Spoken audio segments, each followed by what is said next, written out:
Bonsoir, bienvenue dans cette nouvelle Storytime épisode 2 des Tafs de l'horreur. Épisode dans lequel je vais raconter la fois où j'ai passé un entretien d'embauche bizarre. Très bizarre, d'autant plus que les choses qui se sont déroulées se sont expliquées par la suite, car le directeur, le patron de la boîte s'avérait être en réalité un pervers narcissique. Voilà, donc je vais raconter ma petite histoire en détente, en mode chill ASMR, et nous avons ici un dossier, un énorme dossier, d'accord, donc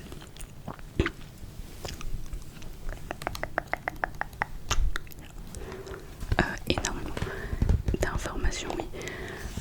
J'ai préparé pour vous du croustillant et un petit peu de trigger.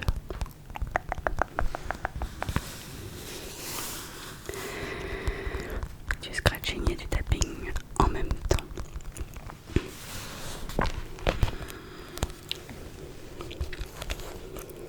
Ok. Alors pourquoi est-ce que cet entretien d'embauche était bizarre? Bon, on va revenir sur chaque point, d'accord, en détail.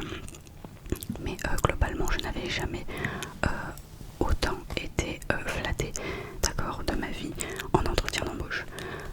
Habituellement, quand je passe un entretien d'embauche, j'ai affaire à des patrons qui me posent des questions. Est-ce que vous savez faire ça? Est-ce que vous savez faire ceci? Et généralement, je vais avoir affaire à des patrons qui vont me dire bah là vous avez pas les compétences.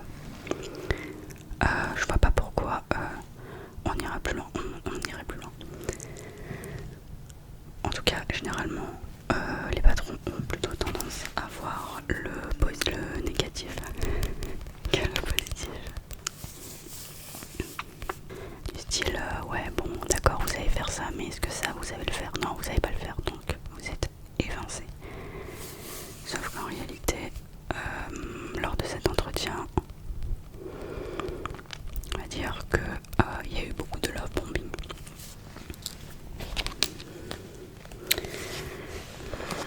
Très bien. On va commencer par le commencement. Premier entretien avec la RH. Moi j'arrive. Alors c'était en visio, d'accord, c'était pas en présentiel. Donc voilà, j'arrive et puis là elle me dit bonjour, je vais vous parler de l'entreprise. Elle a passé 20 minutes à parler de l'entreprise, à quel point cette entreprise est incroyable, à quel point cette entreprise est géniale. Vraiment, au bout d'un moment j'avais envie de dormir. Et surtout, moi j'en avais absolument rien à foutre. Moi je voulais juste un travail. Si votre entreprise elle est géniale, dans ce cas-là c'est parfait, vous allez pouvoir me payer plus. Moi c'est ça que je me disais en fait. Non, parce que c'est vrai que si une entreprise vous appelle et puis vous dit ah désolé, bah là on a un problème, on est presque en faillite, bah ça pose problème pour moi. Je dis ok, bah c'est très bien, bah tant mieux. Et après, pendant, allez, ça a duré quoi, 2 minutes, elle m'a littéralement, vraiment l'entretien a duré 2 minutes après, elle m'a littéralement posé une seule question. Qu'est-ce qui vous intéresse dans notre poste? Donc moi je lui ai expliqué ce que je voulais, sachant que j'avais totalement conscience que dans la proposition d'offre d'emploi, il y avait des choses que je ne voulais pas faire, et ça je l'ai bien précisé. Donc je précise du coup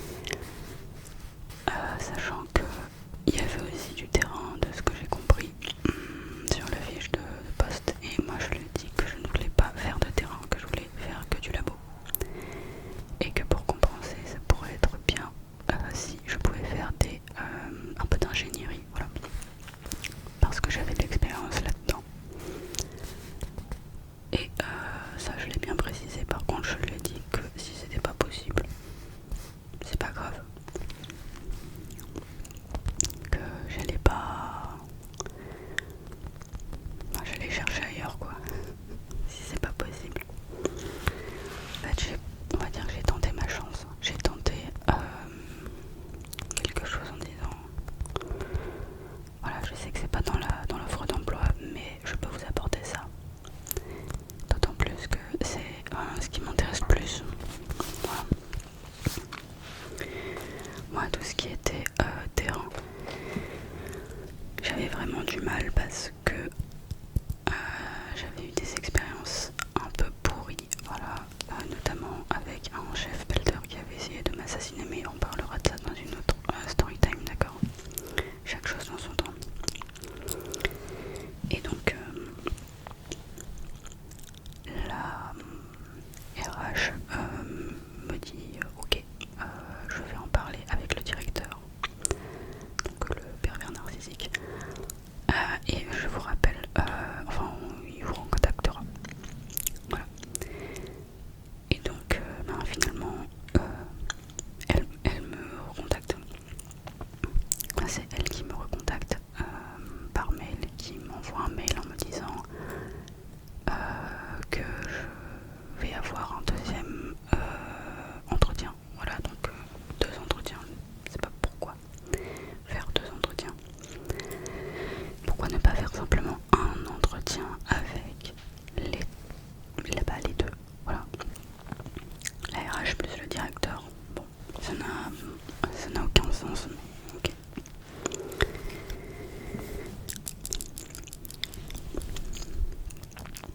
Donc moi j'accepte l'entretien. Je dis ok, je viens à telle date, à telle heure, sachant qu'il y avait écrit dans le mail que je devais me déplacer dans les locaux. À telle date, à telle heure, en présentiel. Donc le jour arrive, je commence à me déplacer. Heureusement, j'étais déjà dehors à ce moment-là. Et à peine 30 minutes avant d'arriver, je reçois 3 appels d'un numéro de téléphone que je ne connais pas. Et je reçois un message vocal. Alors moi, vous savez, les appels, je réponds jamais, hein, j'ai la flemme. Et là je vois un message vocal, je me dis tiens, il y a quelqu'un qui m'a laissé un message vocal, c'est bizarre. J'écoute le message. Et là j'entends que c'est le directeur qui dit oui bonjour, un petit peu énervé. Oui bonjour, apparemment les informations n'ont pas été relayées correctement par ma collègue. Mais je vous appelle pour confirmer que l'entretien aura bien lieu en distanciel et non en présentiel, d'accord? Donc ça sera sur Teams.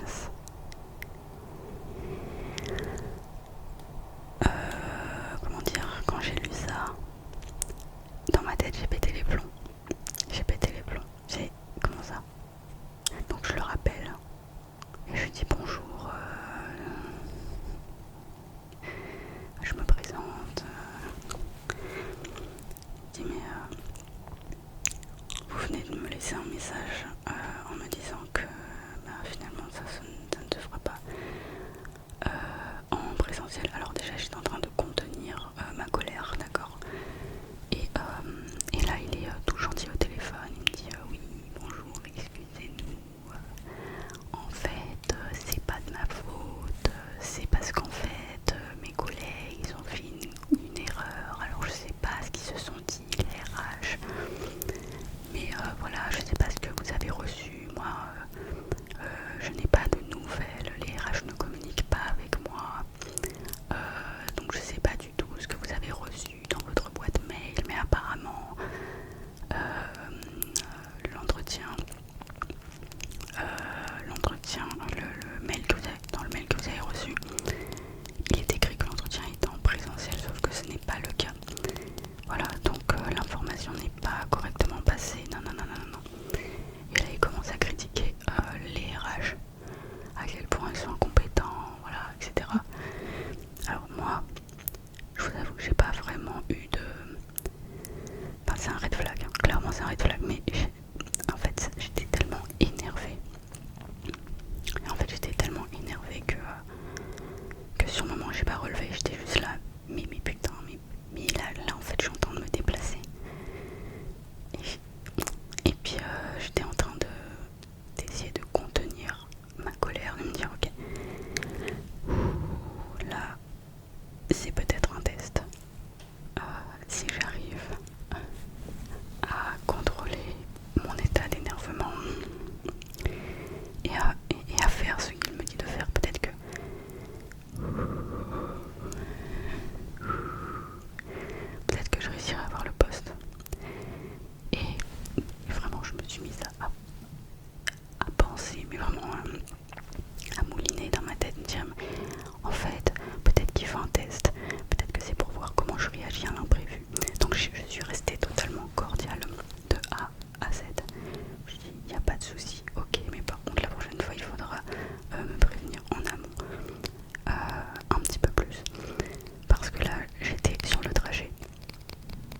j'étais là, oh là là, je suis vraiment désolée, vous vous êtes déplacé en plus, ah, c'est pas correct, etc. Je dis ouais. J'étais là, ah désolée. Et il me disait merci pour votre patience, etc. Moi j'allais pas lui dire de rien. Moi ça me coûtait un bras. Voilà, donc je veux dire, est-ce que vous pouvez me renvoyer un mail pour que je sois sûre cette fois? Je vais un petit peu envoyer une pique comme ça en disant bah renvoyez-moi quand même un mail que vous ne me disiez pas que en réalité il fallait se déplacer une fois que j'arrive chez moi. Une preuve, voilà, je veux une preuve écrite que c'est bien en distanciel avec le numéro là de Teams, etc., l'identifiant et tout. Je vous avoue que ça m'avait vraiment voilà, même là, vous voyez là je suis encore énervée. Je suis encore énervée de ça.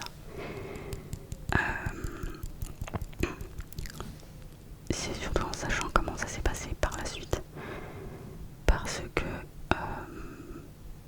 j'avais été embauchée justement par la suite. Donc c'est juste que en sachant comment ça s'est passé par la suite, là je suis énervée en fait.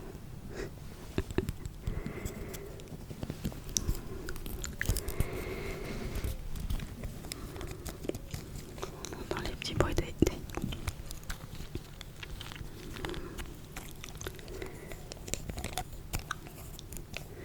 J'adore les lead sounds.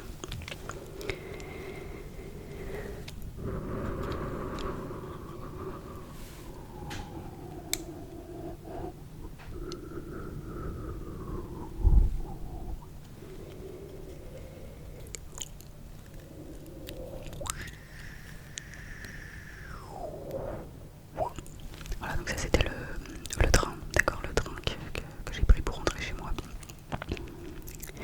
Et donc une fois arrivé chez moi, bah j'ouvre mon PC et je me connecte, voilà.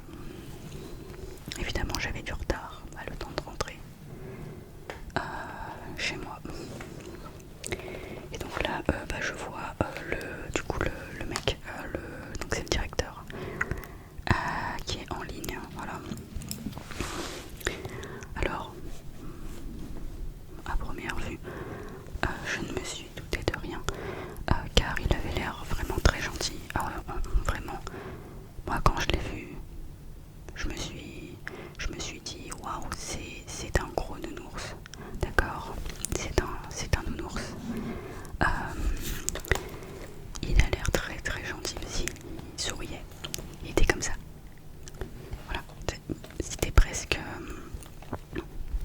vraiment on aurait dit pas de la séduction mais vraiment du love bombing, vraiment, parce que dès le début il me dit encore une fois merci, vous avez fait preuve d'une grande patience avec nous.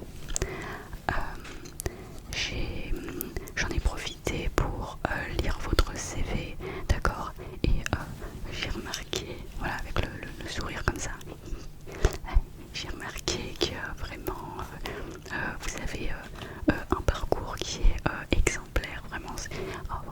Waouh, votre parcours est atypique. Je n'ai jamais vu un CV tel que le vôtre, qui est un CV qui est riche et vraiment vous êtes un élément que l'on recherche, d'accord, une perle rare. Je suis vraiment très très très heureux de vous avoir avec nous et je suis honorée de votre présence car je vois que vous avez fait cette école et vous avez cette expérience, mais vous êtes exactement l'élément recherché, vous êtes l'élément idéal pour notre entreprise. Vous allez être le maillon fort. Non, il n'a pas dit ça non plus, mais bon, vous voyez le délire. Donc il était là, posé un petit peu comme s'il était au bar. Là, je suis là avec le dossier et tout. En fait, il était comme ça. Il était très détendu, comme s'il était en train de boire une bière avec moi. Puis il me disait, il me posait même pas de questions sur mes compétences, hein, vraiment, il m'a rien demandé. Il m'a juste dit, alors j'ai entendu dire que tu voulais faire ça, tu voulais faire du labo et de l'ingénierie. Bah oui, bah tu vas le faire, mais c'est exactement ce qu'on recherchait. Moi je suis un petit peu méfiante et je lui dis oui, mais sur l'annonce par contre vous avez mis que vous recherchiez aussi quelqu'un qui fait du terrain. Donc j'ai quand même préféré le préciser. Si c'est pas possible, c'est ok, il faut me le dire maintenant. Et lui il m'a dit mais non, nous en fait on recherche un petit peu de tout et votre profil est parfait, c'est exactement d'ailleurs ce qu'on recherchait de base. J'ai pas vraiment eu red flag à ce moment-là. Mais c'est quelque chose de quand même pas normal étant donné que à la base, s'il recherchait quelqu'un comme moi qui avait envie de faire uniquement du labo et de l'ingénierie, il l'aurait mis dans l'offre d'emploi. C'est après coup que j'avais tilté, logiquement. Mais bon, il m'a dit non, mais voilà, après ce sont les RH, ils se sont trompés, voilà, ils font n'importe quoi, ils relaient mal les informations, c'est pas moi qui fais les offres d'emploi, c'est la RH. Ok. Je dis bon, ok, donc dans ce cas-là, c'est ok pour vous que je fasse, que je ne fasse pas de terrain. Il me dit mais bien sûr, ici c'est comme ça que ça se passe, en fait tout le monde travaille en fonction de ses appétences. Et moi je dis c'est vrai. Il me dit bah oui, bien sûr. On est tous un petit peu des couteaux suisses, c'est-à-dire que voilà, on peut très bien faire du labo et puis écrire un petit rapport d'études de temps en temps. Et de temps en temps, enfin non, et écrire des rapports d'études en même temps, mais aussi de temps en temps, voilà, s'il y a un besoin sur le terrain, prendre la voiture et aller sur le terrain. Bon, à ce moment-là, je dis ouais, mais bon, voilà, non, pas le terrain pour moi. Mais il me dit oui, mais c'est un exemple, voilà, c'est en fonction vraiment des appétences des uns et des autres. Je dis bon, ok. En fait, maintenant que j'y pense, je me rends compte que c'était trop beau pour être vrai. Mais j'avais envie d'y croire, donc à ce moment-là, j'ai essayé d'être optimiste parce qu'il y a beaucoup de personnes qui me disent que je suis trop pessimiste. Je dis ok, allez, pour une fois dans ma vie, je vais essayer d'être optimiste. Donc j'ai accepté. J'ai dit ok. Et là il m'a dit c'est génial. T'es embauché. T'es embauché. Donc j'ai dit trop cool. J'aimerais commencer là bientôt, enfin le plus tôt possible. J'avais même essayé de faire mon maximum pour commencer le plus tôt possible. Pour vous dire à quel point ça m'avait motivé ce qu'il m'avait dit. Pour dire à quel point le poste qu'il m'avait proposé, l'offre de poste était alléchante. À côté de ça, je reçois en parallèle mon contrat de travail.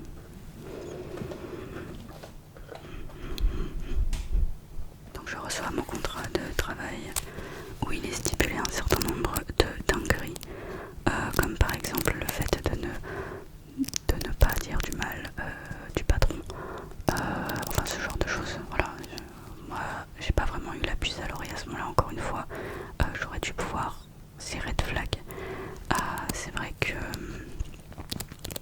pour le coup, je n'ai pas fait attention, je n'ai pas ouvert les yeux tout de suite, mais c'est vrai que quand il est écrit que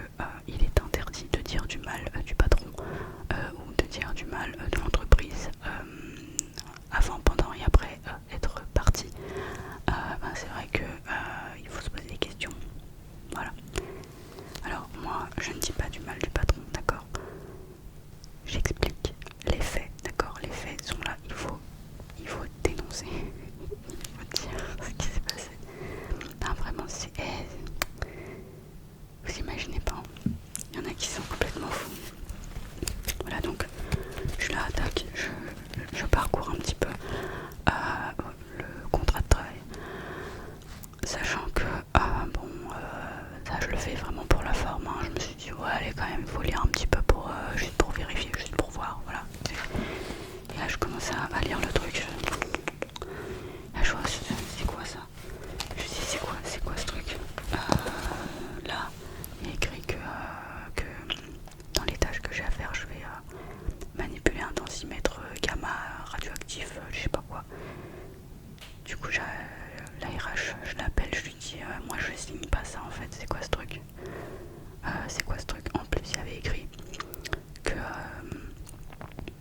le salarié qui manipule cet engin, enfin ce machin, je sais pas ce que c'est, doit faire des visites régulières des visites chez le médecin régulièrement pour voir s'il n'y a pas de dégâts à cause de la machine.